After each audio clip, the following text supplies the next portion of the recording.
Ngiye nshyigikiye kubana n'umuntu ubuzima bwawe bwose mukavanga umutungo ko mwari yemeje ko mukundana. Iyo wavuze ko mukunda ntago iyo feeling ntago igenda.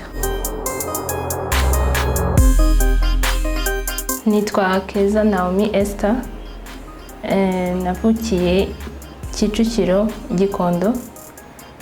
Iwacu turi abana 5 nk'abandi wa gatatu. Kuvukira Kigali ntago biba byoroshye kuko muba muri benshi iwanyu, ariko ni ibintu bisanzwe kuri buri wese, ariko haba harimo akazi gakomeye ku muryango ubitaho. Nta madega menshi nakoze kuko iwacu ababyeyi bari strict cyane, ariko cyo navuga ni nko gusakuza mu ishuri, ibintu bisanzwe kuri buri wese. Naomi Kunu abantu benshi bamuzi, umubonye bwa mbere ababona ari umuntu ucecetse tuje, ariko ku nshuti zanjye bazi ko ndi umuntu ukunda kwishima. Ntago ari umuntu ucecetse cyane. Ku nshuti arisanzura, ariko ku bantu basanzwe ntago akunda kwisanzura. Ngewe nakuze nkishimiye uwo ndiwe, byaba physically cyangwa ego. Physically rero numvaga ntacyo nzakora, numvaga ahantu hose ngeze abantu bajudginga physical appearance yawe hakugira ngo bajudginge umutima wawe. Ngewe ko nari imeze kera numvaga ntari enough, ariko uko ugenda ukura niko wiga ko ibintu bibaho kubera impamvu, ukiga kwiappreciatinga ukuri wowe ubwawe, niyo mpamvu abandi bazagukunda. Ukiga kumva ko nawe uri umuntu nk'abandi ukwiriye. Byaturutse cyane mu muryango wanjye. Sinavuga ko ntago nasaga nk'abandi, nari mbese ukuntu nabivuga, numvaga kwa kundi inshuti zawe zikubwira ngo urananutse umeze gute biki n'ibiki, nawe ukumva nta confidence wifitiye, ukumva koko ibyo bavuga nibyo. Ariko ubu ngubu natangiye kwiyitaho njye ubwanjye, nkazajya nkora sport kugira ngo numve ko wenda ibiro byakwiyongera, ariko ntago ugomba kwita ku byo abandi bakuvugaho. Ugomba kuba wowe, ukumva ko uri enough uko umeze kose, ukikunda uko umeze kose, kuba uzi ko wowe ntacyo bigutwaye, utita ku magambo mabi abandi bakubwira, ahubwo ukarushaho kwiyumvamo icyizere ko wowe ushoboye.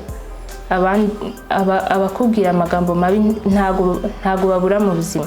Wiga kubihandolinga mu buryo bwiza, pana mu buryo bibi ngo wite wumva ugize depression cyangwa iki, ahubwo ukarushaho ayo magambo ntukajya uyitaho, ukarushaho kuba uwo wowe wifuza kuba, pana w'abandi bifuza kuba we.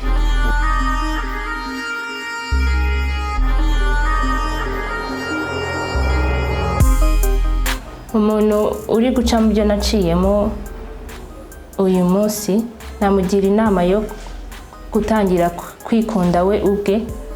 Yakumva bamuvuze nabi, ahubwo akakoresha ayo magambo mabi bamubwira, akayakoresha nka weapon yamugeza imbere. Niba bamuburinga cyangwa ntiyite ku byo bavuga, ahubwo akabikoresha kuba umuntu mwiza, akiyitaho ubwe, agatangira kwikunda. Icyo abona kimubangamira akiga kucyemera, kuko ari iyo part y'ubuzima bwe. Mbese akakeminga kuba umuntu utita ku magambo y'abandi, kuko abandi bazahora bavuga ko byagenda kose. Ntago ubereye ku isi ngo ushimishe abandi, ahubwo ubereye ku isi kugira ngo wowe wishime. Niba tishimira ibyo wowe ukora, ukabihorera.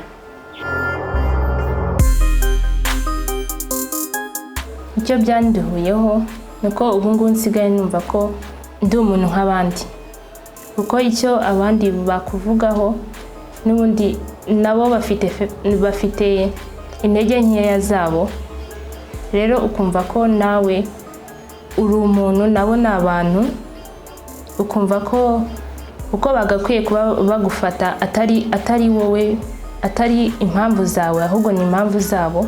Nabo ubwabo bashobora kuba bafite ibibazo mu buzima bwabo, rero bakaza nawe gutuma udafeelinga comfortable. Rero ntago ukwiye kwita ku byo abantu bakubwira, kuko twese twaremwe n'Imana, kandi Imana buri wese yamuremeye impamvu. Nta muntu Imana yaremye ku mugambi mubi. Ukumva ko wowe ukwiriye mu buryo bw'Imana biraguhagije.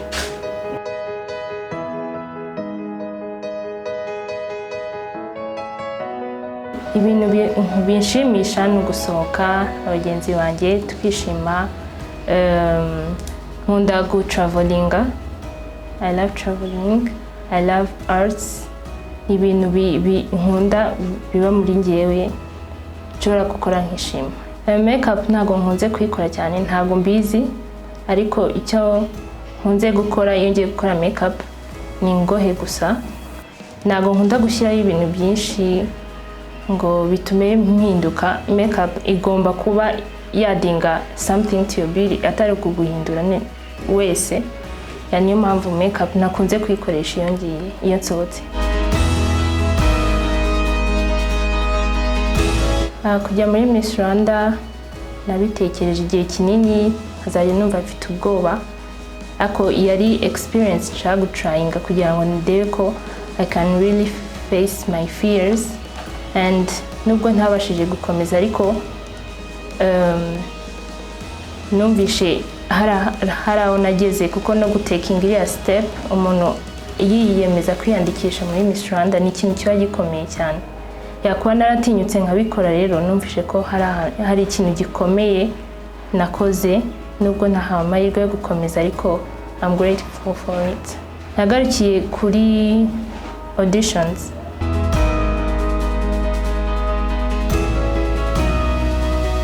Nkiri umwana muto numvaga nzaba umumodo, umunyamideli, ko nakundaga kwambara neza, nkabona abantu bambara neza nanjye nkumva ndabikunze. Ariko byagiye bihinduka, ntago ubu navuga ko ari zo dreams ngifite. Dreams zanjye ubu ngubu ni ukuba umudesigner w'imyenda, nkava noneho mu kwambara imideli, ahubwo akaba ari njye uyikorera ubwanjye.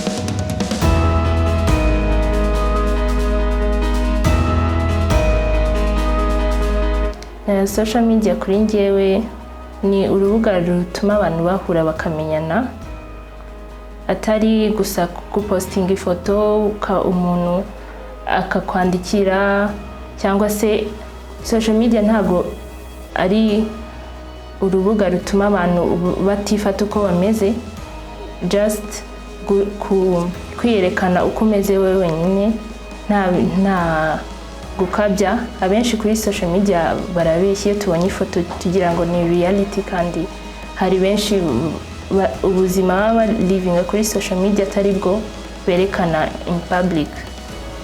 Rero social media igomba kuba ikintu umuntu akora ari we wenyine ubwe,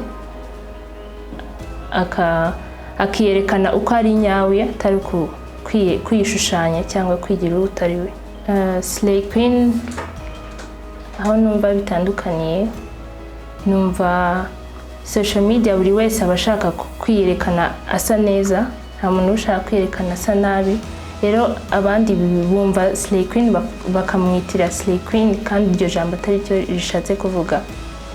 Numva ko abantu bose baba kuri social media atari aba Slay Queen, ahubwo Slay Queen ni yindi contest itajyanye n'ibyo ngibyo. Inkondo z'iki gihe icyo nzitekerezaho nuko muri iyi minsi abantu birukanyira kujya mu nkondo batazi mu by'ukuri ikibyihishe inyuma, bakajyamo wenda umwe afite inyungu zo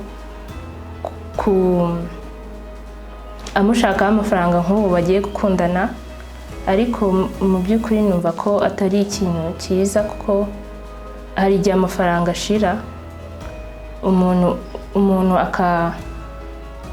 sinzi uko nabivuga, umuntu ukabona ubabaje umuntu. Iki gihe abantu bajya simvuze bose ariko majorite yabo bajya gukundana ari icyo afite agushakaho,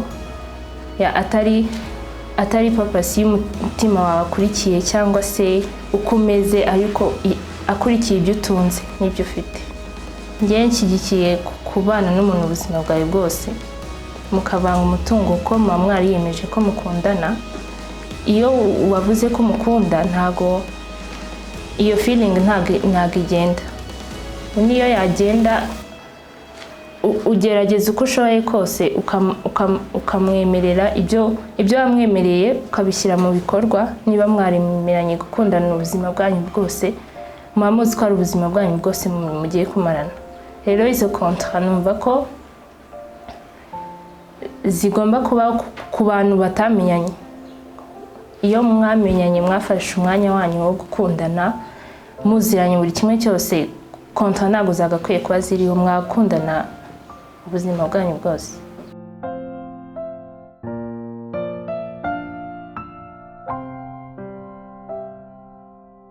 Bonge ndumva mu rugo rwanjye bizaba ari byiza, kuko twese twifuza kuzakora ubukwe mu munsi umwe, tukashinga umuryango wacu. Numva rero ari ikintu nzajyamo niyemeje neza, nzi ko ari cyo ngiye gukora kandi nkazagikora neza, inshingano zanjye nkazuzuza nk'umugore mu rugo. Numva nzaba ndi umumama uri cool, kuko umumama uri strict ntago aha umwana we opportunity yo kwi-expressinga. Rero umumama uri cool agomba kuba azi umwana we neza. Ibyo bituma ugira umuryango mwiza, abana uba urukundo wakagombye kubaha. Naho bari strict, hari imiryango iri strict ariko abana badakora ibyo, ugasanga babeshya ababyeyi babo mu buryo budakwiye. Rero kuba cool nicyo numva ari cyo cyangombwa mu muryango. Point yo kubaka urugo rwanjye, ntekereza ko njye ku giti cyanjye numva ko umugabo wanjye nzaba nshatse tuzaba twuzuzanya. Atari ukuvuga ngo njye umugore ndasigara mu rugo ndera abana, umugabo yagiye ku kazi. Oya, kuko n'umugore nawe afite dreams ze, afite objectives ze mu buzima. Rero numva ko umugabo wanjye tuzajya dufatanya muri buri kimwe cyose. Niba avuze ko agiye ku kazi, ngiye nkasigara, cyangwa se nawe akazajya taking a time akirirwana n'abana. Mbese kuko twarushinze twiyemeje ko tugiye kubana turi babiri, nibwo tugomba kubikora turi babiri. Ababyeyi ba kera bo bari bafite akazi gakomeye, ariko ku bw'ubu icyo navuga, mindset yacu ntabwo ari kimwe n'iy'ababyeyi bacu. Ushobora gukura ukunda ikintu runaka, ababyeyi bakumva ko uzaba utaye umuco wenda, bakumva ko utazaba ugiye gukora, ahubwo nta kintu uzigezaho. Rero icyo numva ababyeyi bagakwiye kumva ni uku respecting a choice y'umuntu, bakumva ko ibyo agiye gukora bikunze. As long as icyo ukora ugikunze, ntacyo utageraho.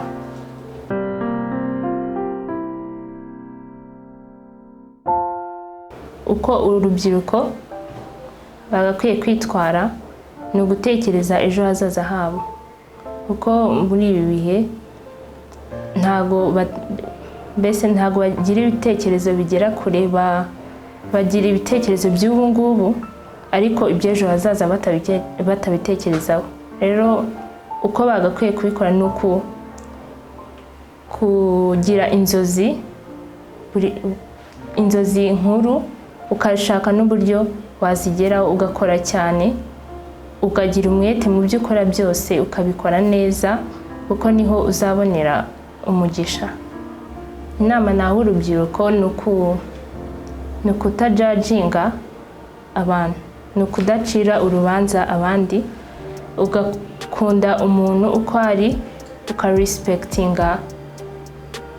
ukarespectinga choices ze, ugakunda umuntu ugasapotingana. Muri iki gihe urubyiruko ntago basapotingana cyane. Rero nabagira inama yo gukunda buri wese utitaye uko asa, uko ameze, no kwirinda kubwira amagambo yakomeretsa undi muntu, kuko mu by'ukuri ntago ubuzi icyo ahura nacyo muri ubu buzima. Rero tugomba kwitwara neza kuri buri wese, ugaca bugufi, ugakunda buri wese,